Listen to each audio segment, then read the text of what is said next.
आज class 9th में social science subject के बारे में पढ़ेंगे, जिसमें कल फर्स्ट पीरियड के अंदर हमने पॉलिटिकल साइंस के अंदर व्हाट इज़ डेमोक्रेसी और वाई डेमोक्रेसी के बारे में पढ़ा था, जिसमें हमने डेमोक्रेसी की डेफिनेशन बताई थी पेज नंबर 149, जिसमें डेमोक्रेसी की कम्प्लीटली जो डेफिनेशन है वो आपको बताई गई थी। उस डेफिनेशन के अंदर आपको सारी जो डिटेल है कि जो वो कौन से शब्द से बना था, डिमोज और क्रेटिया वर्ड से बना था, और जो डेमोक्रेसी के जो मेन फीचर्स है, जो उसके जो बेस है, उसके बारे में सारी डिटेल में आपको डेफिनेशन बता दी गई थी। आज हम जो पढ़ेंगे जो डेमोक्रेसी के डेफिनेशन के बाद उसके जो डेमोक्रेसी का एनालिसिस करेंगे कि भाई डेमोक्रेसी में होता क्या है। कि पहला जो पॉइंट है आपके जो बुक के अंदर दिया हुआ है कि ruler are elected by the people. तो किस प्रकार से कि ruler are elected by the people, ये जो डेफिनेशन में जो आपको लिखवा रहा हूँ ये आपको नोट करना है अपने नोटबुक के अंदर। इसके जो फर्स्ट पॉइंट के अंदर है दिया हुआ है कि rulers are elected by the people.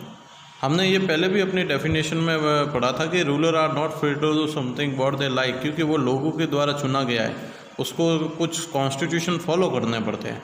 तो यहाँ पर वो लोगों के द्वारा सेलेक्ट हुआ है, तो किस सिस्टम में हुआ है देखिए कि democracy is the rule of the people. लोगों का शासन है, किसी भी देश के में रहने वाले लोग वो शासन करते हैं। और इस सिस्टम में होता क्या है कि in this system a person he and she, चाहे वो कोई पुरुष हो या कोई महिला हो, कोई भी मैन हो या वुमेन हो, कंटेन अबव 18+ एज, जिसकी एज 18 साल से ज़्यादा है, ही एंड सी कैन वोट, वो वोट कर सकते हैं हिज रिप्रेजेंटेटिव, अपने रिप्रेजेंटेटिव के लिए।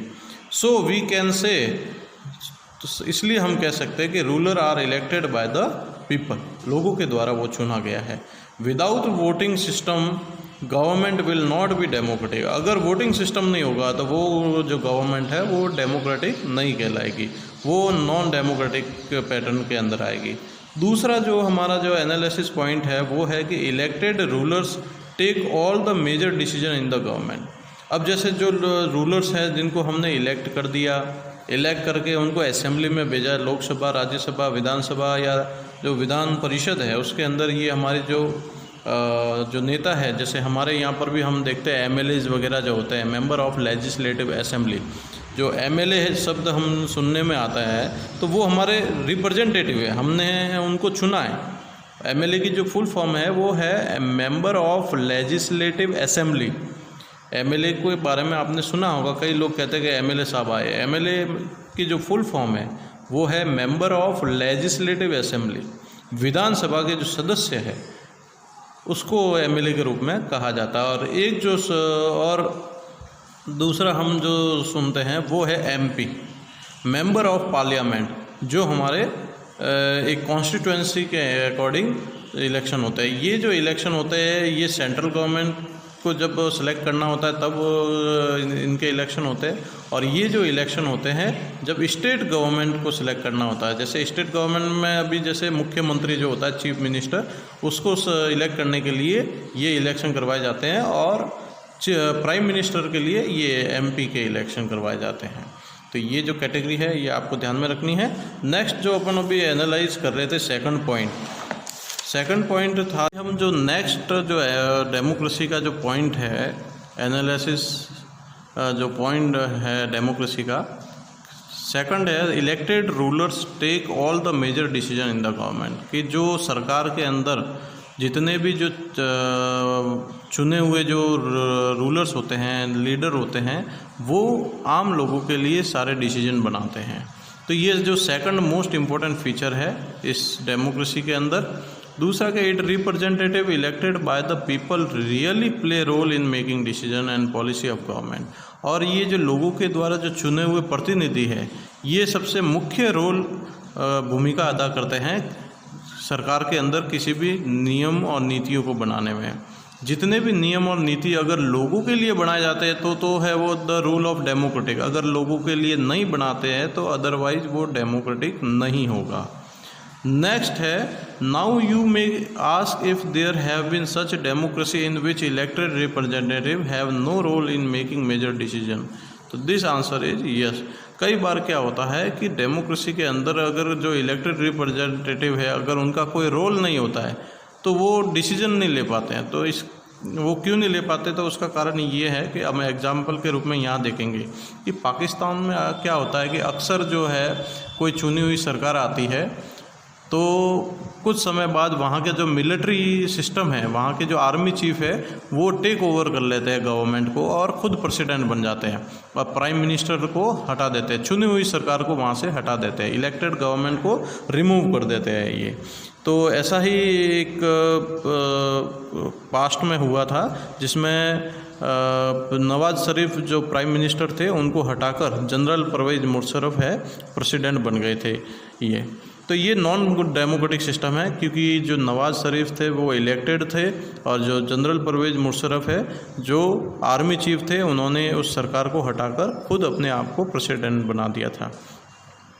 पाकिस्तान वेंट थ्रू सच ए फेक डेमोक्रेसी। पूरे वर्ल्ड के अंदर पाकिस्तान की डेमोक्रेसी को फेक डेमोक्रेसी कहा जाता है क्योंकि जो under the rule of general Pervez Musharraf, क्योंकि जनरल परवेज मुशर्रफ ने वहाँ की लोकतंत्र से चुनी हुई जो सरकार थी उसको हटा दिया था। इसलिए Pakistan had a democratic government on A stamp only. केवल नाम मात्र की वहाँ की जो सरकार डेमोक्रेटिक मानी जाती है, जो मेजर डिसीजन और पॉलिसी जो होते हैं वो सारे जनरल परवेज मुशर्रफ के द्वारा बनाए जाते थे और उसके जो आर्मी ऑफिशियल होते थे उसके अकॉर्डिंग नियम बनते थे। मोर और less Pakistan is still experiencing the same type of democracy in which public representative are puppet in the hand of its army and allied agencies. और जो सरकार होती थी, जो वहाँ चलने वाली जो सरकार है वो एक पपेट की तरीके से चलती थी। इस पपेट को मीनिंग वर्ड आप नोट कर लेना, इसका मतलब होता है कठपुतली। कठपुतली के रूप में वो काम करते हैं, वो भी आर्मी के अकॉर्डिंग। आर्मी क्या चाहती है वैसे ही काम होता है। आज भी आप देखोगे जो पाकिस्तान के प्रधानमंत्री है अपने इमरान खान, तो वो हमेशा जो भी आर्मी चीफ जो है बाजवा आर्मी चीफ है तो उनके कहने के अनुसार ही काम करता है और उनकी एजेंसी के कहने के अनुसार ही वो चलते हैं। तो ये एक प्रकार का नॉन गवर्नमेंट सिस्टम है जहाँ पर आर्मी रूल करती है, न कि जो रूलिंग पीपल होते हैं वो करते हैं।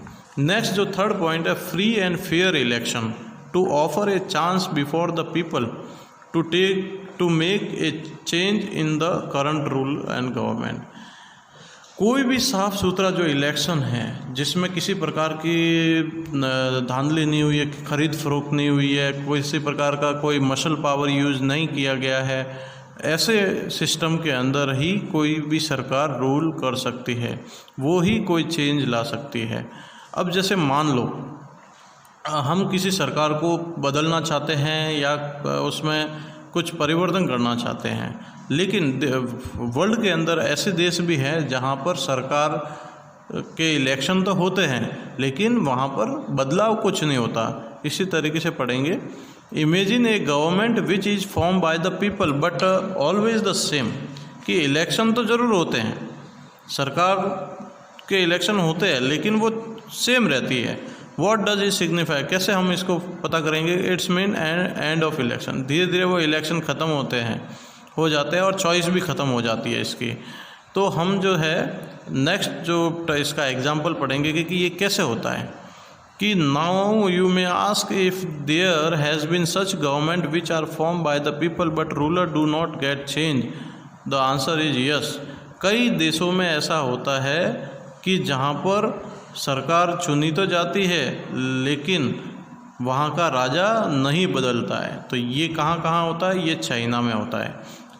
इन चाइना इलेक्शन आर रेगुलरली, वहाँ पर चाइना में इलेक्शन रेगुलर होते हैं, held after every 5 years। Elected member of parliament, national people congress जो वहाँ की पार्लियामेंट है उसका नाम NPC है, वहाँ पर रेगुलर 5 साल में इलेक्शन होते हैं। लेकिन वहाँ का जो रूलर है, जो प्रेसिडेंट है, वो एक ही रहता है। It has about 3,000 members elected from all over China. पूरे चाइना में लगभग 3,000 मेंबर हैं वहाँ के। Chinese communist party and 8 other party, वहाँ की जो पार्टी 1 पार्टी सिस्टम है और एक छोटी मोटी 8 पार्टियाँ हैं वो इलेक्शन लड़ती हैं। But the government is always form by the Chinese communist party, जो सीसीपी पार्टी है, चाइनीज़ कम्युनिस्ट पार्टी कहा जाता है, वो ही हमेशा जीतती है और उसी के द्वारा इलेक्शन सरकार जो है बनाई जाती है। आगे है मैक्सिको। मैक्सिको के अंदर क्या होता है, इंस्टीट्यूशनल रिवोल्यूशनल पार्टी है, PRI कहा जाता है उसको, कि फॉर्म द गवर्नमेंट सिंस 1930 से 2000 तक, opposition party to contest the election but could never win due to use of dirty means by PRI की गलत नीतियों के कारण वो कभी भी सरकार में नहीं आए। इनकी जो अपोजिशन पार्टी है मैक्सिको के अंदर, PRI ने अपने जो भी कहा जाता है डर्टी ट्रिक्स होती है इलेक्शन विनिंग करने के लिए, वो सारी यूज़ करते हैं ताकि, और लगभग 1930 से 2000 तक वो पावर में नहीं आ पाए।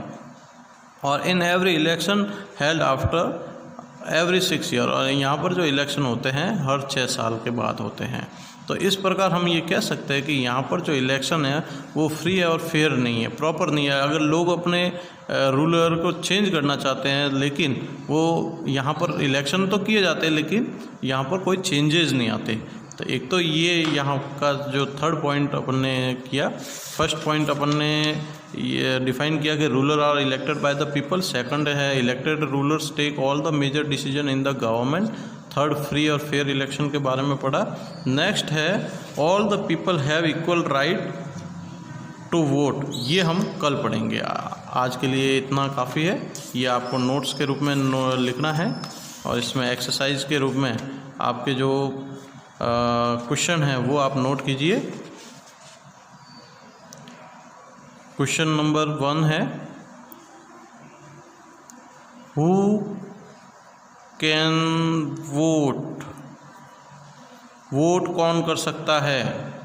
तो ये मैंने जैसे आपको यहाँ पर एक डेफिनेशन बताई थी, ये उसका आंसर हो जाएगा, ठीक है। और सेकंड क्वेश्चन लिखिए,